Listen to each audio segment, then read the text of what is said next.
नाज़रीन, central jail Sukkur में 1200 खां वधीक कैदियुनि खे मुआशरे जो मस्बती पुरअमन शहरी बनाइण जे लाइ इंतज़ामिया पारां केतिरा ई क़दम खंया विया आहिनि। वधीक तफ़सील ॾिसूं था फरीद सुमरो जी हिन रिपोर्ट में। मेहरान टीवी जी ख़ुसूसी रिपोर्ट में सेंट्रल जेल 1 में मुख़्तलिफ़ ॾोहनि में सज़ा खाईंदड़ कैदियुनि खे सुधारण लाइ हुकूमत सिंध ऐं जेल इंतज़ामिया पारां कैदियुनि खे मुआशरे जो सुठो इंसान ठाहिण लाइ तालीम ॾियण लाइ स्कूल लाइब्रेरी क़याम कयो वियो आहे। कैदियुनि खे तालीम ॾियण लाइ पढ़ियल लिखियल कैदियुनि खे उस्ताद मुक़रर कयो वियो आहे, जंहिं में मुख़्तलिफ़ ॾोहनि में सज़ा खाईंदड़ कैदियुनि खे तालीम हासिल करे रहिया आहिनि। तालीम हासिल कंदड़ कैदियुनि मेहरान टीवी सां ॻाल्हाईंदे चयो त सभ खां पहिरियां त मां मेहरान टीवी वारनि जो शुक्रगुज़ार आहियां जेके आया असां वटि हिते। असां वटि 26 स्टूडेंट्स आहिनि जेके प्राइमरी बेसिक पढ़नि था। उन्हनि में असां 3 सब्जेक्ट पढ़ायूं था, सिंधी, उर्दू, अंग्रेज़ी। ऐं बक़ाया असां वटि 10 जे क़रीब हिन सर्किल में असांजा BA में आहिनि जेके बैचलर जी डिग्री हिते हासिल था करनि। रेगुलर असांजी हलंदी आहे सिर्फ़ु प्राइमरी वारनि जी हिते। ऐं हिते असांजी पंहिंजी लाइब्रेरी बि आहे जिथे छोकिरा स्टडी बि कंदा आहिनि। हितां फारिग थी उहे वरी हुते स्टडी कंदा आहिनि। सॼो माना हिते निज़ाम आहे। His sons were very angry. No one wanted to work. They started shouting and fighting.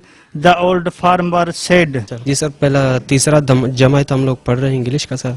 बाहर तो हमें पढ़ना आता नहीं था, ABC भी नहीं जानते थे सर। अभी यहाँ पे सुपरिटेंडेंट साहब का बड़ा मेहरबानी कि ये सहूलत हम लोगों को इस जेल में दिया है। मेहरबानी सुपरिटेंडेंट साहब जा, मेहरबानी आहिनि डिप्टी साहब असांजे आज़म सुरानी साहब जो थोराइता आहियूं असां सर। स्कूल असांखे खोले ॾिने, काश अख़बार बि पढ़णु असांखे न अचे पियो। हाणे महिरबानी सां अख़बार बि पढ़ी वञूं था, पंहिंजो नालो बि लिखी वञूं था सर। हज़रत मोहम्मद सल्लल्लाहु अलैहि वसल्लम जन्म मक्के शरीफ में जावा संदन ॾाॾे हज़रत अब्दुल मुतालिब पाण सगुरन जो नालो मोहम्मद रखियो। उहा ॻाल्हि इहा सॻी असां ठाहींदा आहियूं 4000, 5000, 3000 वञे थी, भली सॻी 5000, 6000 वञे थी। ठीकु, असां सज़ा कैदी आहियूं, पोइ टाइम पास कंदा पिया।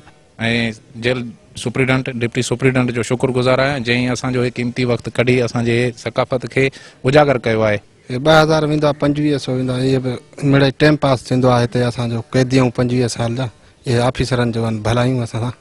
हाँ, ये अगट ठाहींदा आहियूं, बकल ठाहींदा आहियूं, जेके बि शयूं ठहंदियूं आहिनि उन्हनि जा पुराणा कारीगर आहियूं। घणो टाइम थियो आहे जेल में, गुज़र सफ़र कंदा आहियूं, हेॾनि जो हेॾे, हेॾनि जो हेॾे। मूंखे 12 साल आहे। हे अगट 500 वारो बि हूंदो आहे, 700 वारो बि हूंदो आहे, 300 वारो बि हूंदो आहे। खाई वेंदी आहे, हिकिड़ो ॾींहुं ॿधण में लॻंदो आहे, 400 रुपए में वेंदो आहे सादो अगट। बाक़ी जीअं जाबे वारो हूंदो आहे उहो पोइ महांगो आहे। उहो उन में 3 ॾींहं खनि लॻंदा आहिनि, उन में 3 ॾींहं खनि लॻी वेंदा आहिनि 4। हा, उहो वरी ॿियो कंदो आहे, हर को पंहिंजो कमु कंदो आहे, को ॿधंदो आहे, को वरी ठाहींदो आहे।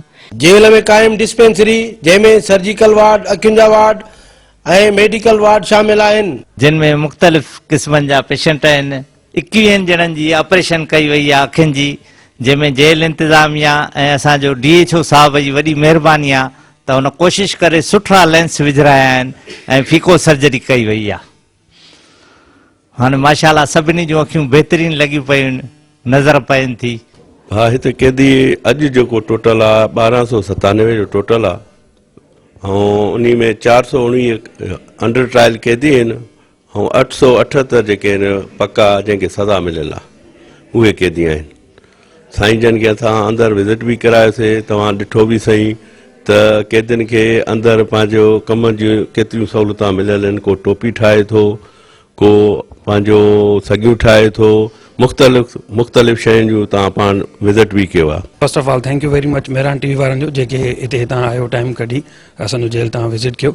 मां तव्हांखे ॿुधायां त under the leadership of our IG Kazi Nazir Ahmed साहब एंड अंडर द असांजो जेको सुपरिटेंडेंट आहे मुमताज़ राजा साहब, हुननि जी लीडरशिप में तव्हां हिते हॉस्पिटल बि विज़िट कई। जेके बि जेल मैनुअल जे तहत असां वटि फैसिलिटीज़ अवेलेबल आहिनि असां उहे प्रोवाइड कयूं पिया। कैमरामैन इशफाक हुसैन सां गॾु फरीद सुमरो, मेहरान टीवी सकर।